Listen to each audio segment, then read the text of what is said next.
জুলাই গণ অভ্যুত্থানের প্রেক্ষাপটে ধারাবাহিক প্রক্রিয়ার মধ্য দিয়ে এ মাসের 12 তারিখ যে নির্বাচন অনুষ্ঠিত হয়েছে, একই সাথে জাতীয় সংসদের নির্বাচন এবং গণভোট অনুষ্ঠিত হয়েছে।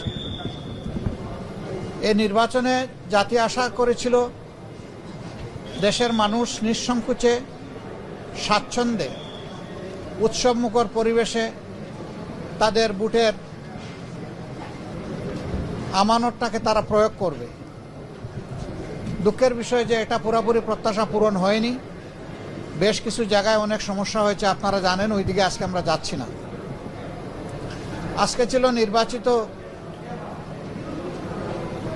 জনপ্রতিনিধিদের শপথের দিন। আমাদেরকে চিঠি দেওয়া হয়েছিল গতকাল গভীর রাতে, যেটা আমাদের জন্য কিছুটা অস্বস্তিদায়ক ছিল।